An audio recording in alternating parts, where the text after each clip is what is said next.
Nino. El Niño. El Niño. El Nino. El Niño. Pinakaapektado ng El Nino ang agriculture and food security.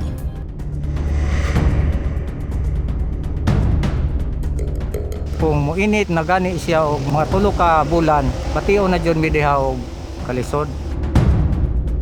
Wala na itubig ang pasakan, siyempre gamay ra gyud ang abot.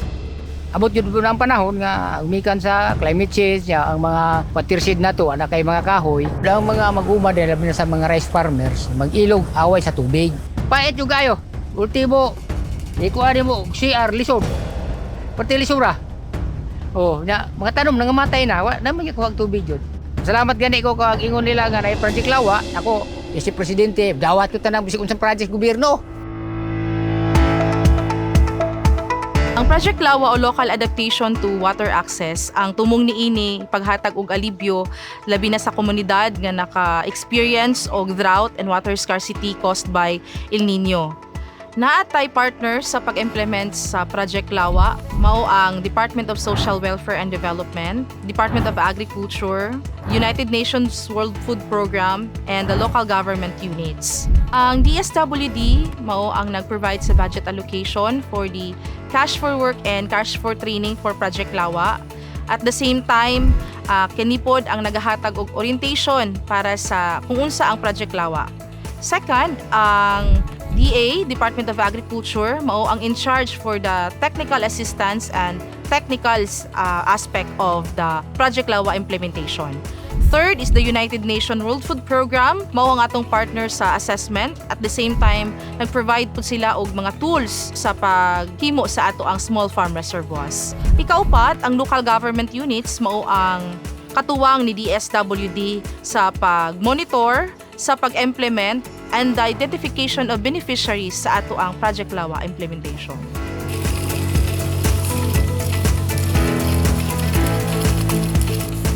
Ang LGU nag-provide og mga sako para gamiton sa atong Project Lawa. Nag-provide pod og solar lamps nga ibutang sa matag lawa. Ikatulo, nag-provide pod sila og seedling sa gulay para itanom sa palibot sa lawa, o nag-provide pod sila og mga fruit-bearing trees nga itanom sa palibot sa lawa aron mahimo kining sustainable at the same time lig-on ang palibot sa atong lawa.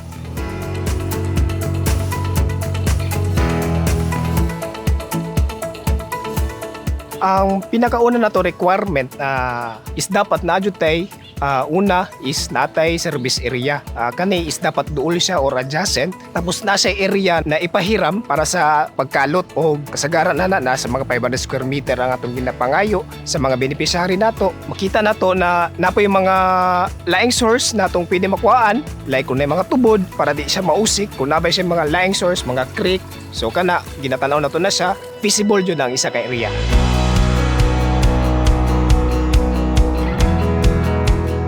Additional man nga tabang sila kay naaman sila madawat nga sweldo. Kani dili na volunteer kay naaman sila inadlaw. So lipay kay sila kay dili lang ingon nga ang lawa mo ay focus, kundi ang katong mga trabahante tanan nga 50 ka mga tao nga kabahin mo sa nagtrabaho, nakabenepisyo mo. So mudawat mo sa 6,000, no? Dako na kay na siya tabang. Salamat kayo sa tanan, labi na sa DSWD kay nakatabang yun sa panginahanglan nila, labi na kanan ni tambal og balon sa bata sa eskwela, parting luya yun. Nakatabang yun sa tinuod. Kani kay preparedness man ni sa ato ang El Nino.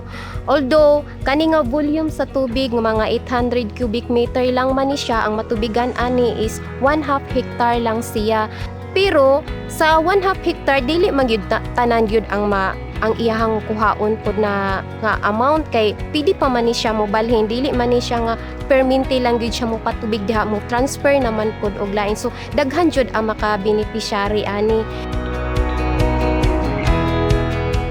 Ang amoa jung ginakuan sa ilha perminti nga inyo jung hunahunaon nga dili lang trabahante mo ani nga project, inyohan ni tanan kamo ang tag-iya kung kinsa man ang naghago, inyoha jud ning tanan og unsa man ganing inyohang income maabot ani og unsay inyohang isda or kana bang gulay para jud na sa inyohang tanan, dili pwede lang sa isa ka tawo kay kanang isa man mo ka grupo no timan mo.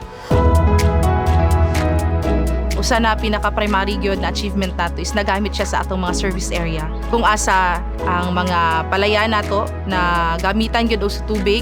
Ikaduha, ang pagbutang sa mga fingerlings nga maka-harvest na sila og isda para sa ilahang pagkaon. At the same time, adunay mga tanom nga gulay sa palibot nga mahimo po nilang pagkakitaan, at the same time mahimo po nilang pagkaon pod sa ilahang pag-adlaw-adlaw nga panginahanglanon.